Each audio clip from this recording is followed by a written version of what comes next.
Days after the Burdwan blast, sources tell Times Now that West Bengal police are yet to slap charges of terrorism and other serious offences against the accused in a bid to keep the National Investigating Agency at bay. Let's go across to Vijay Kao, who has been tracking all the details for us. Vijay, now this gives all the more reason for certain political parties to question the TMC, because we see that the state police is making every effort not to allow the NIA come in. What is the reason for that? What is the justification? Even the charges here do not allow the NIA to come in.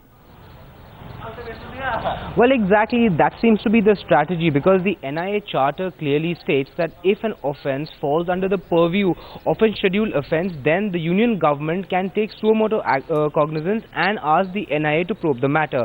A meeting also was held in this regard in New Delhi, which was chaired by the Union Home Secretary, where the Bangladesh link to the Burdwan blast was discussed. Also the involvement of Al-Qaeda, Al-Jihad, Jamaat-e-Islami and Simi.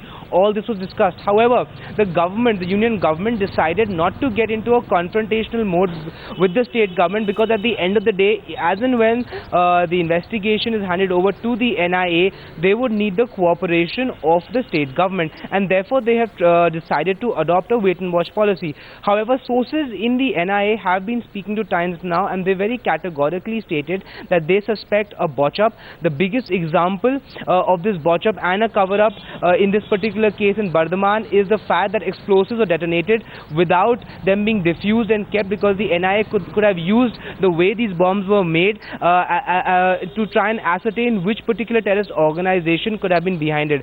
Also, the kind of charges that have been slapped by the CID, the West Bengal CID, which is now probing the matter, and the matter has moved from the West Bengal police to the CID, are very soft charges, because the charges we are looking at right now are criminal conspiracy, attempt to murder, common intention. All these charges are very inadequate and inept. Now the fact remains that if the terror related charges should have been slapped, because this is clearly a case of terror, and so other serious charges should have been slapped. But however, the NIA charter clearly states that if those serious terror related charges would have been slapped in this particular matter, then the West Bengal CID would have had to hand over the case to the National Investigating Agency.